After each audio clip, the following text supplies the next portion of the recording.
Hi, my name is Fevzi Bilgin. I'm president of Rethink Institute. I welcome you all to today's exciting event. We founded Rethink Institute 4 years ago as a policy research organization with a focus on issues in realizing peace and justice in the world. So far, we have published quite a number of papers, held many events that serve this mission. We believe that every conflict has political, economic, social dimensions and must be addressed accordingly. We also believe in value-oriented research, meaning that while we lay out facts on the ground accurately and professionally, we also strive to come up with solutions and recommendations that could benefit all, and that could be implemented by governments and communities in a sensible manner. In the light of these aspirations, we are now launching the Forum on the Future of Islam. We hope to hold this event annually or biannually under different themes. Washington likes to talk about future and make projections, so this forum will also fit to that trend. Since the end of the Cold War, unfortunately, Islam has become one of the top global concerns. Political, social, sectarian fault lines in Muslim geographies keep producing conflict and violence, affecting not only domestic but also regional and global power dynamics.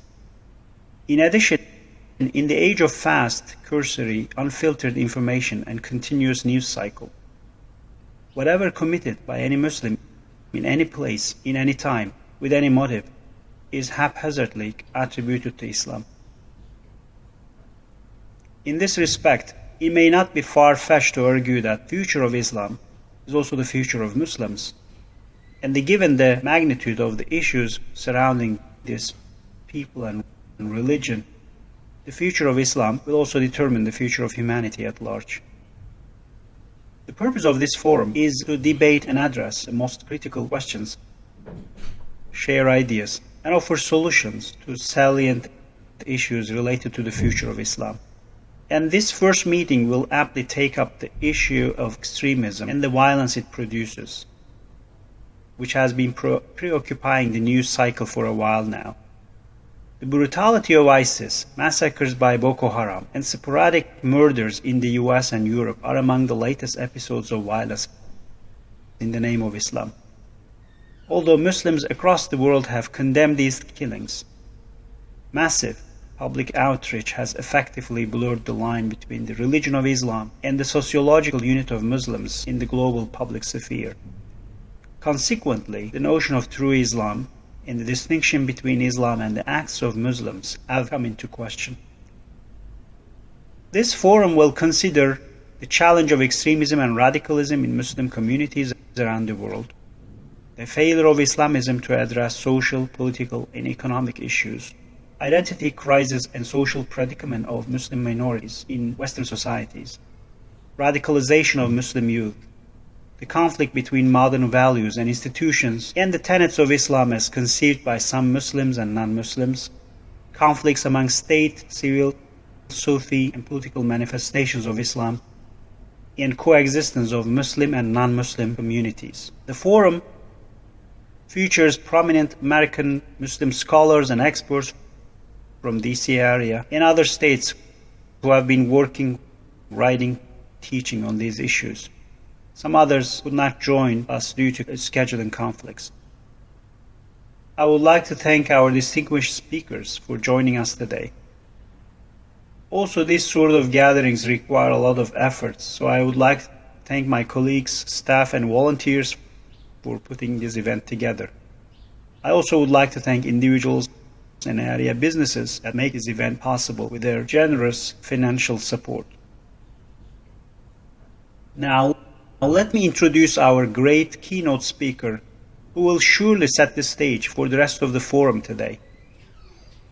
Dr. Azizah Al-Hibri is the founder of Karama, Muslim Women Lawyers for Human Rights, and Professor Emerita at the T.C. Williams School of Law at the University of Richmond. Dr. Al-Hibri earned a BA from the American University of Beirut and PhD in philosophy from the University of Pennsylvania before pursuing her JD from the same university. After law school, she worked as a corporate law associate on Wall Street before focusing her efforts on human rights and Islamic jurisprudence. In 1992, Dr. Al-Hibri became the first Muslim woman law professor in the United States. Since then, she has written extensively on women's issues, democracy, and human rights from an Islamic perspective. Her scholarly works have appeared in a variety of publications, including the University of Pennsylvania Journal of Constitutional Law, the Harvard International Law, and Fordham International Law Journal. She has also contributed chapters and articles to a number of collections on legal issues, women's rights, and Islam. Dr. Al-Hibri founded Karama in 1993 to support the rights of Muslim women worldwide through educational programs, jurisprudential scholarship, and a network of Muslim jurists and leaders. Karama's original research and innovative programming provides Muslim women with the essential tools to acknowledge, to promote reform in their own communities. In 2007, Dr. Hibri received the Virginia First Freedom Award from the Council for America's First Freedom. She was also the recipient of the Bedi Shabazz Recognition Award from Women in Islam in 2006, and Distinguished Educator Award from the University of Richmond in 2004. At the request of various institutions such as the State Department, the United Nations, the local universities, and Islamic centers, Dr. Al-Hibri has shared her perspective at speaking engagements throughout Europe, Middle East, South Asia, North Africa, and the United States. In 2011, she was appointed to the U.S. Commission on International Religious Freedom for a 2-year term by President Barack Obama. Dr. Al-Hibri's most recent publication is Islamic Worldview, Islamic Jurisprudence, and American Muslim Perspective, Volume 1, and is currently completing the second volume of this groundbreaking series that revisits traditional Islamic jurisprudence in order to develop a modern, enlightened understanding of Islam with respect to gender, marriage, family, and democratic governance. Recently, Dr. Hibri's work and Karama's activities were featured in a PBS documentary called Gender Equality in Islam. The documentary is available on YouTube. Now, please join me in welcoming Dr. Al-Hibri.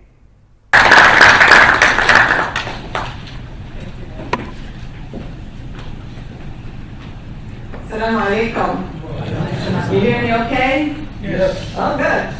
All right. I titled my presentation as Islam and the Current Global Upheaval. As children, Rose and I competed in writing poetry and in various school activities. We played together, we laughed and cried together, and ultimately grew up to go to the university, American University of Beirut, together. We experienced each other's family celebrations and crises, for we were as close as sisters. And that was over half a century ago. I was not born yet. A few weeks ago, Ruth and I met again over a cup of coffee at Le Pain Quotidien in the city. A few words were exchanged, and then quiet sadness and anger started to grip us.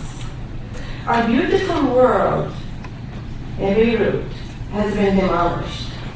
The age of innocence has been replaced with unimaginable ugliness, and our lives have spun out of control.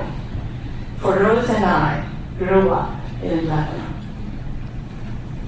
In those beautiful days, we shared the same values and honored each other's traditions. Rose was a Greek Orthodox, but I also had other friends, as she did. Lily was Maronite, Nejla was Shia, Germaine was Jewish, and I am Sunni.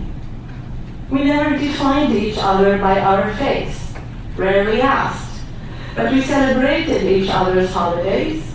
I always had a part in the Christmas play at school, and sometimes preached at assembly gatherings. Even when we studied about the protracted Crusader Wars, it never occurred to me to ask Rose whether Christianity was prone to violence. Nor did I raise such questions with Germaine, despite the hot conflict that was developing in the region at that time. And what did Rose ask me when we met, almost half a century later, here in DC? She did not ask me whether Islam was prone to violence.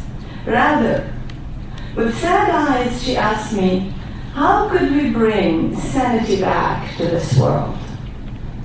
How could we share with people our happy childhood experiences of celebrating our diversity rather than damning it?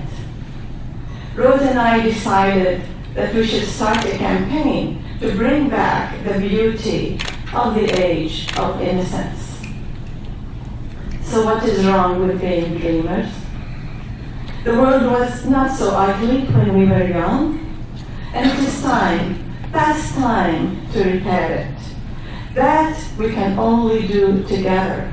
So let us talk a little bit about religion and violence. The reason that we in Beirut in the age of innocence did not ask whether any one religion was violent was because we were all people of deep faith. We were born on the very holy land where all these faiths were revealed. This is why, when I read an article questioning whether Jesus really existed, and I saw such an article, I can only laugh. We know his address, the streets he walked on. Moses and Abraham are as much part of our lives and collective memory as is Ashtar, Yurpa, and Elisar. I hope you know who these people are of the older traditions. The Prophet Muhammad passed through this land in a miraculous journey. His scholars wore simple clothes and moved freely among their people. The story of Khalifa Umar coming into Damascus is quite famous. And he was welcomed by the Christians there. They inspired respect and affection, not fear and destruction. These are the caliphs whose titles now is being dragged into the mud by a gang of thugs and misguided youth, kept in darkness about their religion by oppressive totalitarian regimes and other dark forces. I think it's important to speak clearly. I was born in the land that really knows what all these religions are about, and each one of them has its own flavor and attraction. They are all our religions, and none of them scare us. Only the extremists do, whatever flavor they come in. As heavenly messages, these religions can only bring about good to humanity. My religion, Islam, for example, demands education for all Muslims, contrary to what has been told. Not only to all Muslims, but precisely for males and females. It demands that people elect their own leaders freely, and demands that the judicial system be just to all. You also are expected to be a witness, even as against yourself or those who are closest to you. For as the Quran tells us, God gave dignity to all the children of Adam. Not only to me, not only to the Muslims in the audience, to everybody. That's what a human being is.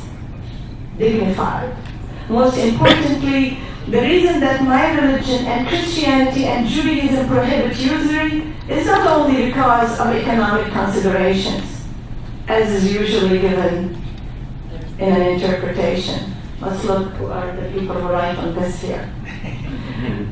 There you are. More importantly, it is because injustice, economic or otherwise, sooner or later gives rise to conflict. Conflict is despised in Islam. Any contract, even a marriage contract, or an oath, or a business contract that is likely to give rise to conflict is deemed invalid because justice and harmony are our core values, and they flow from the unicity of a beneficent God.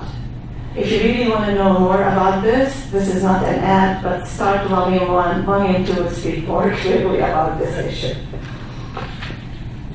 These murderous gangs, mysteriously financed, armed to the hilt with the latest technologies, dressed in the freshest outfits, and equipped with caravans of Toyotas, present themselves as the protectors of Islam, as they slaughter thousands of innocent Muslim civilians. The Prophet says clearly that only God can punish with fire, so that not even an anthill can be burnt in Islam. Yet these gangs burnt a young Muslim pilot and were proud to videotape it to the world. Where are their Muslim values? The world cringes in disbelief, but not much happens. Financing continues. Supplies arrive on time, and so do the weapons. What mysterious forces are supporting them that cannot be stopped, sanctioned, or even sued for war crimes? Or have we started believing in magic? Is this dropping upon them from heaven somehow? Yet, the easy refrain is to blame it all on Islam and move on. Not this fast. This time, the price is just too high for everyone. To understand the present, it always helps to understand the past. So let us examine the history of the American view of Islam. Islam is often viewed as an Eastern or Oriental religion, which is in its very essence incompatible with democracy and disrespectful of human rights. Its recent visibility in the United States and Europe does not appear to ameliorate this view. American Muslim immigrants, for example, are viewed even today as somehow alien to our system of democracy and human rights, and hence perhaps suspect. The recent occurrence of ISIS-like activities in our land has only given fodder to an already bad situation. The suspicion of Islam and Muslims is deeply rooted and has had historical manifestations as in this country as early as the 18th century. In other words, current events are not creating a new attitude. They are awakening an old Orientalist predisposition. During that period, several American novels, for example, featured either fictional Muslim spies in America or oppressed women in the harem. These are the precursors of some Hollywood films and TV programs today. By the way, the story about the woman in the harem, she was saved by a white man on a horse, if I remember correctly. Yeah. We're still trying to save these women. Many 18th century authors, from Voltaire to Prideaux and Volney, wrote important works about Islam that were eagerly read in the United States. Unfortunately, some authors were not quite concerned about historical accuracy. Various books about Islam, which appeared in the 18th century, created an atmosphere of disdain, hostility, and distrust of Muslims. Amongst them was a book entitled The Nature of the Imposture. The message of the book was that false religion, as Islam was often referred to in those days, and military power could combine to subdue a people. Another book, you see all this is happening, there was no Muslim voice in the US at that time. There were Muslims, but no Muslim voice. Another book entitled Cato's Letters, an English work which became highly influential in this country, pronounced the Prophet Muhammad a tyrant and argued that tyrants like him prevented the free expression of ideas.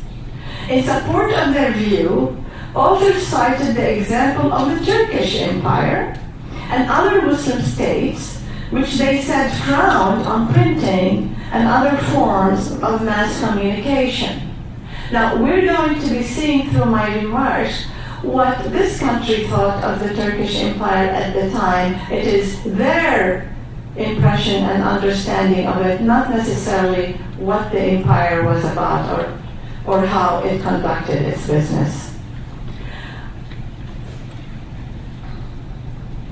Other authors corroborated these views directly or indirectly.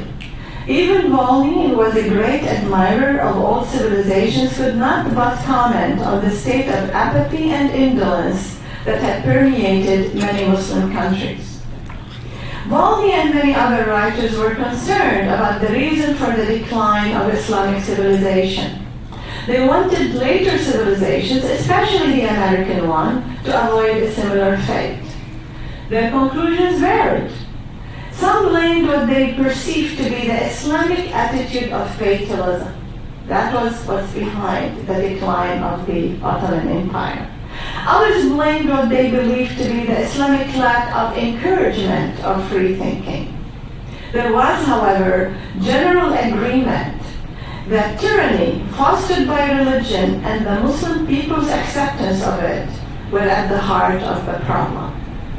Notice we keep hearing about the lack of freedom of thinking in Islam. Not in Islamic societies, but in Islam. The mixing between the two and changing a cultural problem to see it as a religious problem. Subsequent discussion centered on how the American system of governance could avoid such a fate.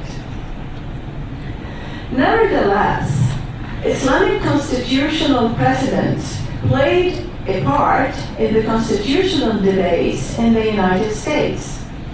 For example, Alexander Hamilton argued for giving the federal government the right to impose taxes by referring to the example of the Ottoman Empire. He noted that the sovereign of that empire had no right to impose a new tax. As a consequence, he permitted the governors of the provinces to impose these taxes and then squeezed out of them the sums he needed for his and the state's expenses. Hamilton concluded, "Who can doubt that the happiness of the people in both countries would be promoted by competent authorities in the proper hands?" In the debates of 1787, anti-federalists, using what they judged to be the example of the despotic Turkish government, argued against a strong central government and demanded guarantees of individual liberties and religious freedom. I think it is important that at one time we make our own studies as Western Muslims of actually what did the Ottoman Empire look like, not what it was perceived as in the West. In particular, Webster, Henry, and Dollard spoke of the evils of Turkish despotism. Alexander Hamilton, on the other hand, saw deeper into the Turkish example, recognizing a complex power structure. He argued that from one perspective, the Turkish Sultan was in fact weak and had limited powers. Hamilton then concluded that a strong central government, i.e. stronger than the Sultan, so they could not agree whether the Sultan was strong or weak. A strong central government would protect people from oppressive local governments. The West, looking from the outside, viewed Muslim regimes as embodiments of Islamic principles. Nothing could have been further from the truth in many cases. This Western outlook made it more difficult for most authors to understand or present Islam as it is, as it was truly revealed in the Quran. This problem has persisted in various degrees in this country for the last couple of centuries, and today it is at a crisis level. While Islam and Muslim countries were understood by the American population from the point of view of the other, Some founding fathers made serious efforts to educate themselves about Islam and its civilization. Despite these efforts, the founding fathers' attempts to avoid what they saw as the underlying reasons for the failure of democracy in Muslim countries were ultimately misdirected. They were based on inaccurate or incomplete information and unreliable analysis. Many founding fathers were not as uninformed about Islam as the rest of us may be even today. Indeed, some made a special effort to read about Islam and related ancient civilizations. For example, Thomas Jefferson's library contained at least one copy of the Quran and was rich with books about ancient civilizations, including Islamic ones. Jefferson appeared to consider his knowledge of these matters important for the development of the American model of political governance. And in that approach, he was not alone. Madison, for example, read about ancient confederacies before formulating his own proposal for a federal system in the United States. The resulting system, however, was decidedly American. It is therefore not surprising that T.J. Barlow reported to Jefferson from Paris that the federality of our system of government is not at all understood in Europe, even in theory. The best writers don't know what we mean by it. I find it easier to understand because I have the Charter of Medina. Over 1,000 years ago, executed by the Prophet among different tribes, introducing the notion of federalism, religious freedom, and freedom of conscience. It is sometimes easy to forget, and by the way, I should say I started Jefferson research to try and understand how much exposure he has had to Islam and whether there was in fact any influence from his readings on his later contributions to the American Constitution. The research is still ongoing, and one of the things we need to figure out is whether any of the founding fathers at one time did actually read the Charter of Medina or were familiar with it. It is sometimes easy to forget how exciting was the period in which our founding fathers lived. It was a period in which they felt that they could design a system of governance from which the rest of the world would greatly benefit. They took that responsibility seriously. So while the general public was referring to Prophet Muhammad as an infidel and an impostor, Jefferson was reading the controversial books of Valmy on ancient Middle Eastern civilizations, as well as corresponding with him. He even quietly translated parts of Valmy's controversial book entitled The Ruins, which discusses Islamic civilizations among them. Jefferson asked Valmy to keep this fact confidential, a testimony to the political pressures of the time. Not much has changed. Not all that the founding fathers read about Islam was negative. Despite popular opinion, some concluded that they needed to have a better understanding of Islam in order to reach a correct analysis. For this reason, Jefferson and others read many books that the public found highly controversial. Furthermore, as I already mentioned in talking about this matter, Jefferson owned at least one copy of the Quran, and it was Sale's translation of the Quran. Sales, by the way, was very famous in Europe, and the salons of Europe would congregate to study his translation. The first volume of Sale's Quran consisted of the author's exposition and own assessment of the Prophet Muhammad and the religion he professed. You can go to the Library of Congress, Rare Books Division, and ask to see the 2-volume copy of Sale's Quran. In a gesture towards public opinion, Sales refers to the Prophet as an infidel and an impostor. The thrust of his discussion, however, is to provide a fair assessment of an individual and a religion which was grossly misunderstood in this country. In an introductory statement to the reader, Sale stated, and I'm quoting now, "I shall not here inquire into the reasons why the law of Muhammad has met with so unexampled a reception in the world." Quote, parentheses, "for they are greatly deceived who imagine it to have been propagated by the sword alone." Close parentheses. Or by what means it came to be embraced by nations which never felt the force of Mohammedan arms, and even by those which stripped the Arabians of their conquest and put an end to the sovereignty and very being of their caliphs. A few pages later, Sale added, "For how criminal soever Muhammad may have been in imposing a false religion on mankind, the praises due to his real virtues ought not to be denied him." He was trying to speak in a way that will not earn him the condemnation of the audience. Later, Sale concluded that the Prophet's, quote, "original design of bringing pagan Arabs to the knowledge of the true God was certainly noble and highly to be commended." Sale embarked on a long, admiring description of the Prophet's personality and moral character, followed by long, detailed chapters on Islamic history, theology, and law. In the course of discussion, he disposed of many negative myths about Islam.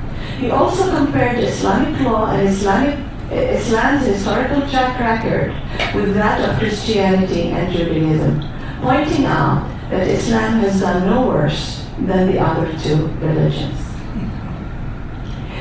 One point made in this manuscript is particularly salient in light of Jefferson's writings. Sale stated that the Prophet declared that his, quote, "business was only to preach and admonish, that he had no authority to compel any person to embrace his religion," end of quote. This point is, as you know, reiterated by the Quran itself, which is translated in the second volume of Sale's Quran.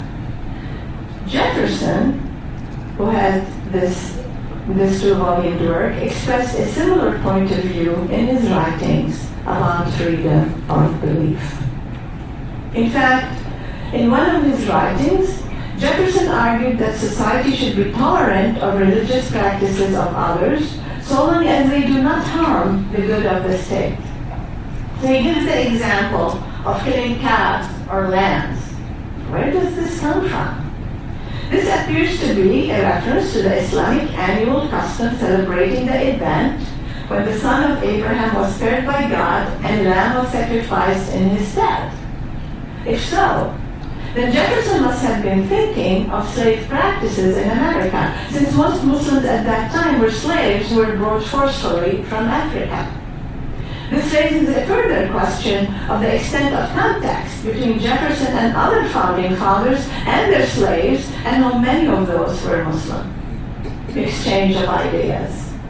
I mention all this to bear the historical roots, which combined with the current madness of violent facts here and around the globe have given rise to a surreal climate, where questions such as, is Islam prone to violence, can be presented as a serious academic subject of discussion. Of course, no one would entertain the same question about, say, Christianity. Is Christianity prone to violence? I wouldn't ask that question. Why?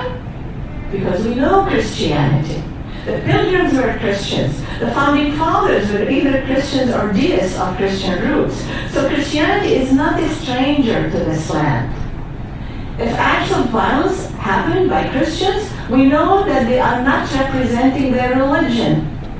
They are just violent extremists. So, Christianity, not being a stranger, helps us understand that we need not even ask that question because it doesn't make sense. But Islam is a stranger in this land, despite the many centuries it has been here, because it has been voiceless. It is the other, and so long as it is the other, and combined with the state of instability in Muslim countries, which has spread worldwide, our people will react with irrational fear and unrestrained condemnation when an act of violence is committed by an extremist and he turns out to be a Muslim. For example, it appears that George Pataki of New York has declared war on radical Islam. I saw this yesterday. He says in a tweet, "I'm declaring we kill them. Go ahead, arrest me." The tweet is sort of unclear. Does he want to kill me, or ISIS, or both? Or has he confused one with the other? Is the Constitution put on the shelf for now? Will Muslims be in turn to protect them from the wrath of the rest of the population? Will we see a domestic Guantanamo that also knows no due process, nor recognize established rights?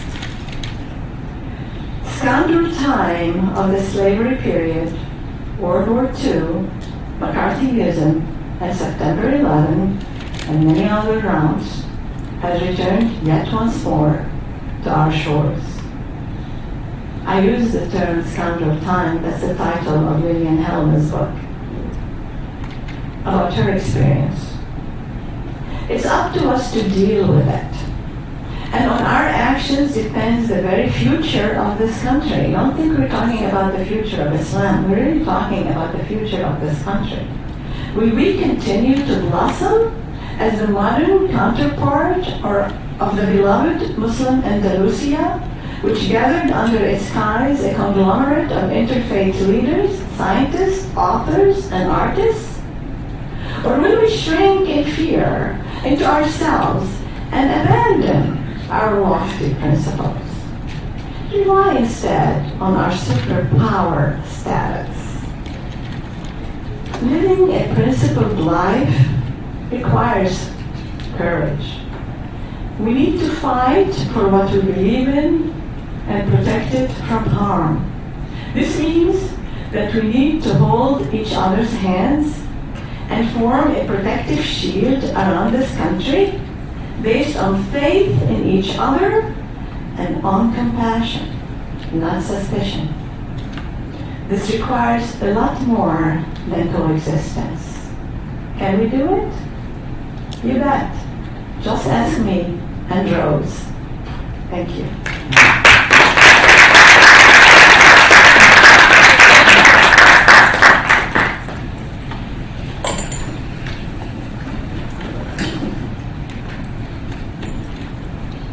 Well, we have about 10 minutes for questions directed to Dr. Hibri directly. Please push one of those microphones and press the button so everybody can hear and we can record the questions. Yes, sir. Could you approach? Yeah, and just there's a button on it.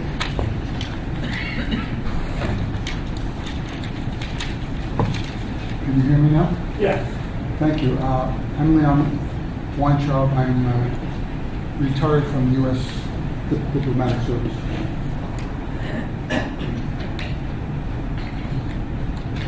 Okay, thank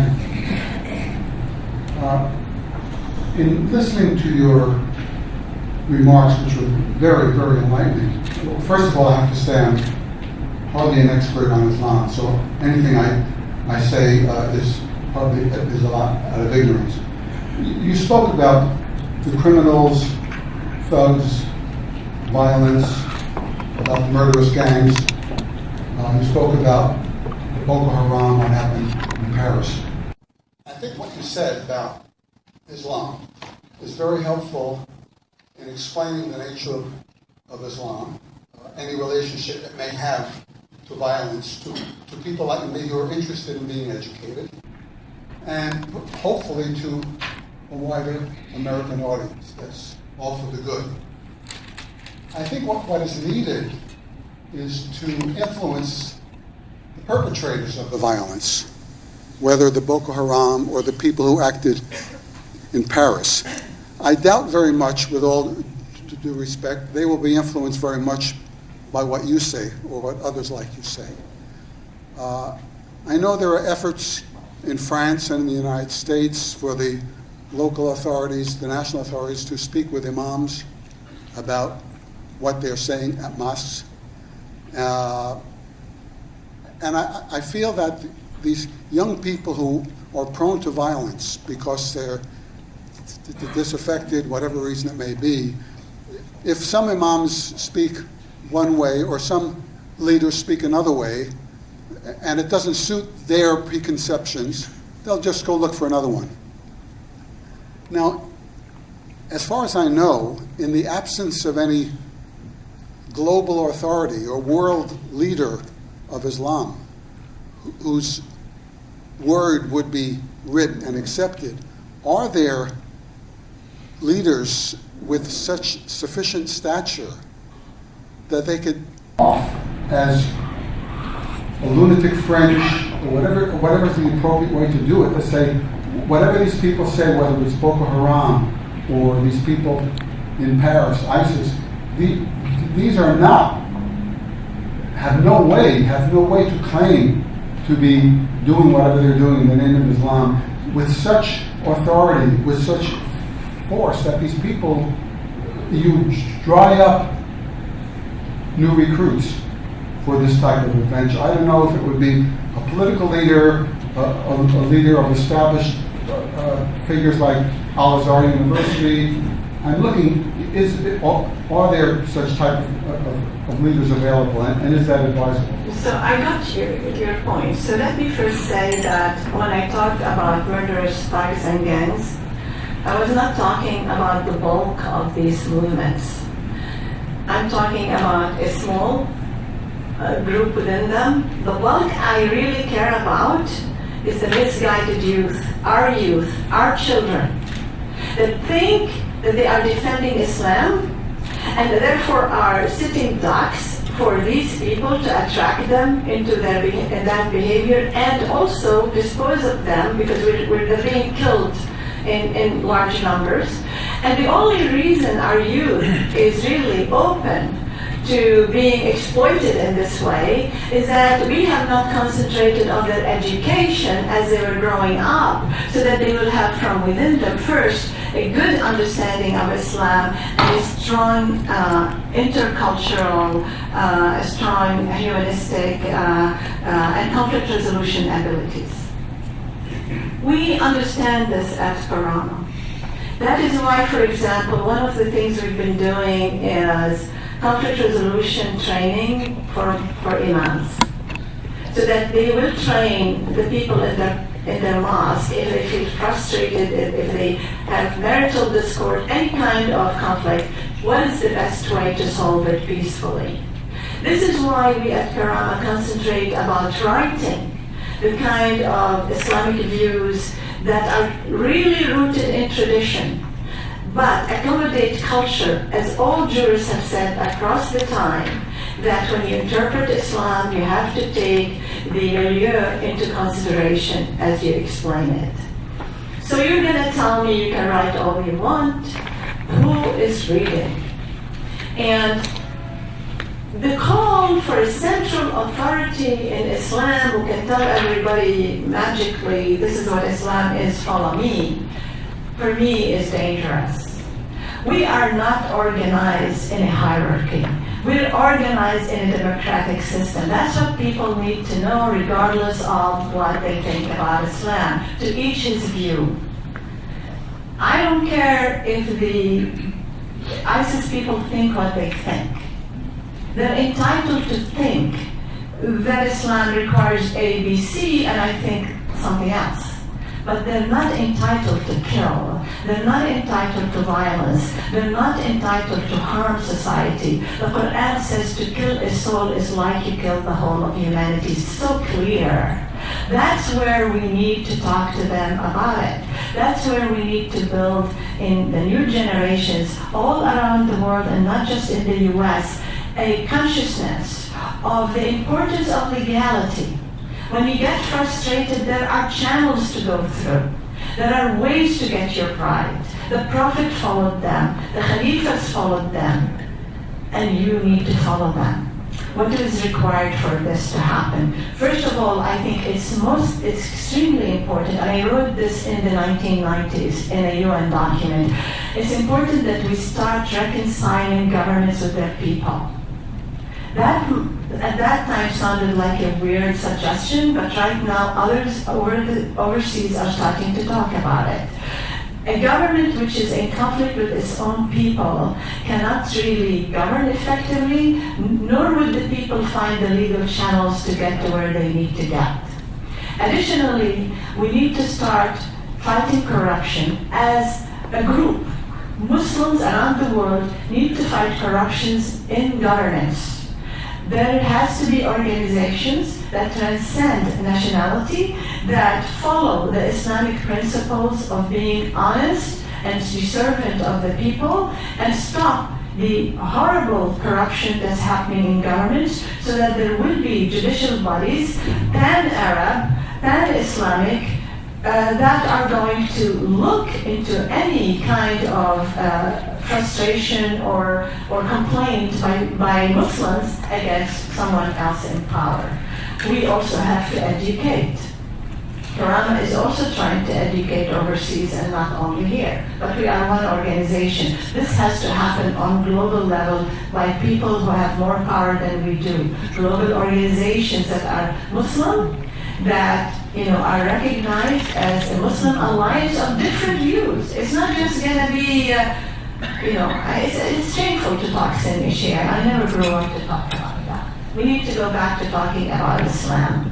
And then present a curriculum for schools, present institutions for governance, institutions for justice and judiciary that follow these principles. It's a long, long haul. It will take time. We have to start right away. We have to accelerate it. I'm doing what I can. Others are doing what they can. But that is the solution. It's not magical, and it's not going to happen today, and it's not enough to just remove the imams and replace them. Where are you going to get the other imams from? How many imams have been really educated in detail about Islam? Ask me. I've given expert testimony in courts, and I have listened to imams on the other side, either not knowing what Islamic law is or mischaracterizing it. A situation that ended with negative decisions on the part of the court, not because of their fault, but because some imams just don't know what Islam is about. So we need here a peaceful revolution in education at various levels and in governance before we can go back to peace. I think that's a long-term solution. All right, let's have one Last question. Go ahead, sir. My name is Mike Gauss. I'm with the American Muslim Institution. You mentioned a question and a comment. You mentioned about the Medina Charter, and the research is going on to find if any of our presidents, founding fathers have read it. I need to know the status on that. Number two, the same charter is in a similar fashion is applied in Indonesia called Panchil. Yes. And also in India, it is similar to Medina Charter. Each society governs by its own laws. My comment is, we have to learn or propagate the idea that you blame the individual for the wrongdoing and punish the individual, his parents, children, pastor, mayor, city. Religion has nothing to do with the crime that individual committed. On the other hand, barking at the religion provides no justice. You cannot kill the religion, you cannot slaughter, you cannot shoot, you cannot kick, you cannot bury. Why bark at it? Bark at someone that you can punish and restore justice in the society. Punish or re-educate. Because many of these people are really misguided youth. And to try and educate them would be a great thing to do. But you're right. In Islam, there is no collective punishment. Neither is there, or should be, in the United States, although we now hear about collective punishment of families and so on. On the first question about the Charter of Medina, my research took place in Jefferson a few years ago. And this kind of part of this work has been published. My main researcher was a student of mine, and she actually picked the topic, and she was Christian, and very devout Christian. I look for her, to her to lead this project in its next reincarnation of the Charter of Medina, etc. What is stopping us, of course, is that the Founding Fathers did not just live in the US, they lived in Europe. We have real good information on where also some of the data might be in England, etc. So it's now a financial issue to get the kind of grant that would allow us to do all this research and show that Islam is not a stranger to this country or to its constitution, that we are not an other, we are like everybody else, and that we will hold hands together to build this country. And yes, we need to make change around the world, and we are great leaders to lead it if given the chance to do so. Thank you very much, Dr. Hibri, for all these insights. Well, please. Now let's have a 5-minute break, and let's reconvene in this hall for the first panel.